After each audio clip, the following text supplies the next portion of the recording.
Kayo mga ka-GP Natics, mukhang inaantok na kayo O ito. Ito yung sa isa sa mga balita na talagang bibihira nating malaman. Lagi tayo magkakaroon na ng ganito sana mga kababayan. Pinagkakalat ng mga DDS na ang MNLF daw ay suportado itong si Pangulong Rodrigo Roa Duterte o dating Pangulong Rodrigo Roa Duterte. Dahil galit daw ang MNLF mga kababayan sa administrasyong bangag. Sabi nila, yun ang pinagkakalat nila. Pero ito po, nagsalita na ang anak ni Normis Wari, mga kababayan, at kanya daw pong sinusuportahan ang bagong Pilipinas na ngayon lang nila nakita ang matagal na nilang ipinaglalaban na pantay-pantay ang karapatan. Lahat po tayo ay kinikilala at wala pong dinidiscriminate.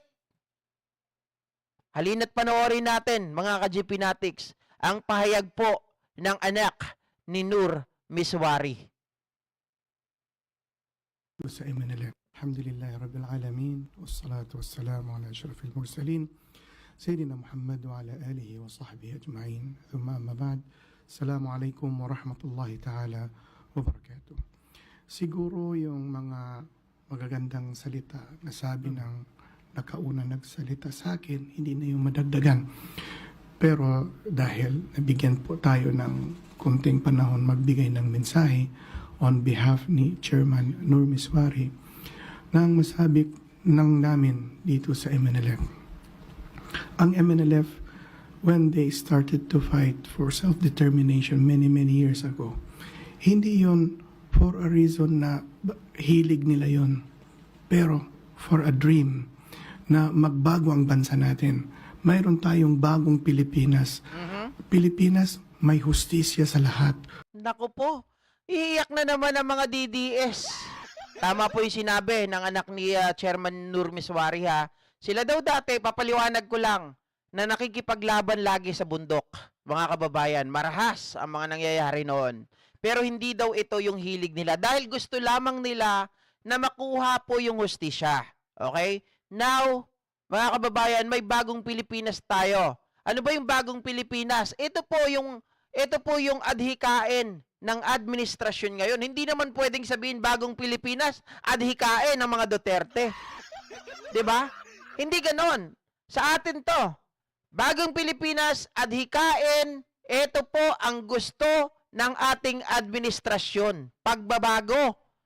Ibahin na natin. Ito na yung bagong Pilipinas na kung saan po may hustisya. Ito na po yung bagong Pilipinas na kung saan po equal ang lahat.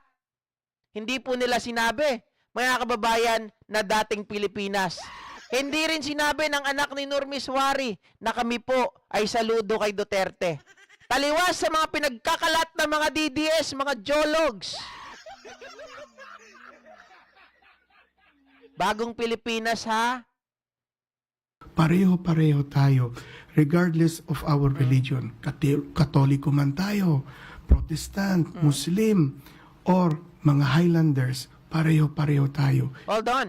Naririnig nyo ba, mga ka-GP Natics? Hold on a sec. Naririnig nyo ba? Hindi. Mang, pa-check nga.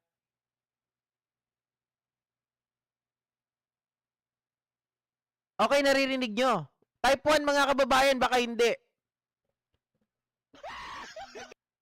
Hindi yung nagsasalita. Sandali lang Opo, okay. Kasi akala ko hindi nyo naririnig kasi sabi sound please Mahina. Hindi, mahina talaga yung salita niya. Teka lang. Ayusin ko lang.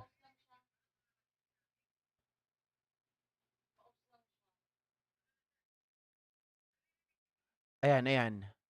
Eto. Ulitin ko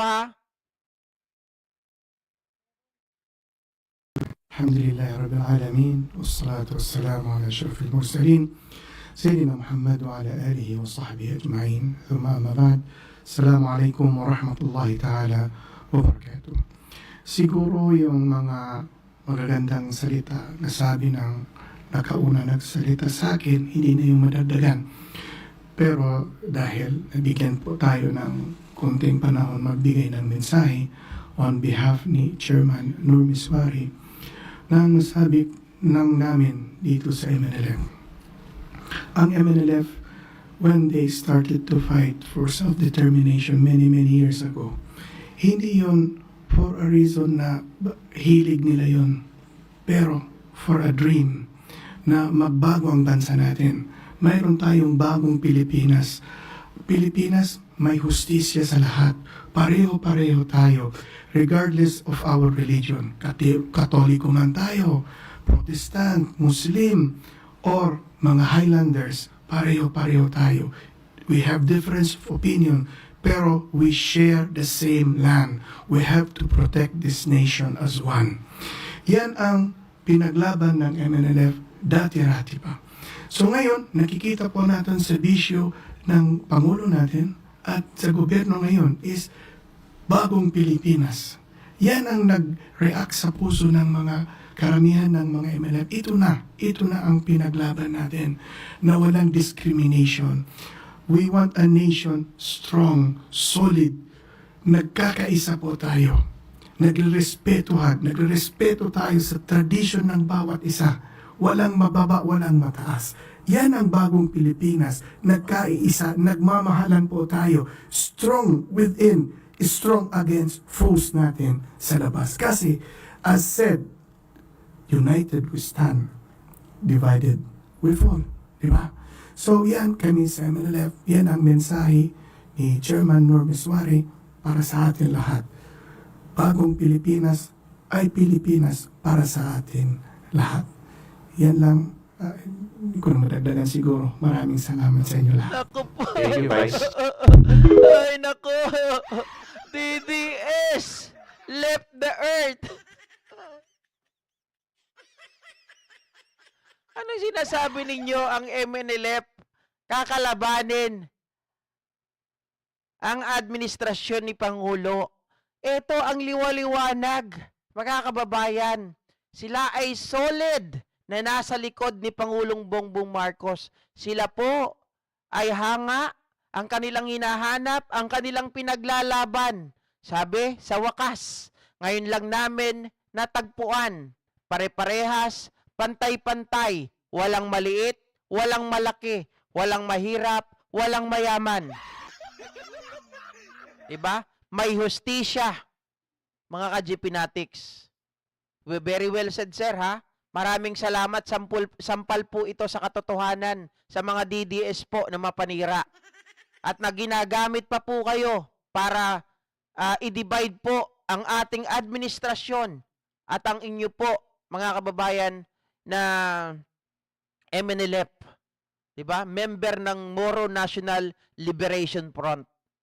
Dahil sinasabi po nila, kayo daw po ay galit sa gobyernong ito dahil mga kawatan. Kayo daw po ay galit dito kasi sila daw po ay walang hustisya. Taliwas naman po pala ang inyong sinasabi. Kayo po bilang isang spokesperson, di ba? Kayo po na isang anak ng tinitingalang chairman ng Moro National Liberation Front. Ako po ay nagpapasalamat sa inyo dahil kami po ay nalinawan. Kami po ay naiintindihan at nararamdaman kung ano po ang inyong nararamdaman. Sabi ko nga, very well said. No words can really explain kung ano yung sinasabi, mga kababayan. It's just up to you. 'Di ba? Straight to your heart. Yun na po ang bahala na umunawa kung ano ang sinasabi ng spokesperson or anak ni Nur Miswari na ito. Napakasarap pakinggan, mga kababayan, kung ang lahat tayo ay merong ganitong paniniwala. Bagong Pilipinas, bagong pag-asa. Hindi yung bagong Pilipinas, pilit sinisira. Diba? Ito malalaking grupo to. Hindi lang basta-basta grupo ito. Kasi nung nakaraan, meron tayo mga kapatid na Muslim na nagsalita. Kahit mga kapatid po na mga farmers na nagsasalita, na sinasabi nila, they are against the Dutertes. Dahil itong Duterte na to walang awa, walang human rights. Pero ito, isang malaking tao na to, member, spokesperson, anak ni Nur Miswari, nagsasalita para sa MNLF na suportado nila ang administrasyon na to. Dahil naniniwala sila, dito nila nakita, dito nila nahanap ang matagal nilang ipinaglalaban para sa bansa natin na wala pong pagkawatak-watak. Wala pong,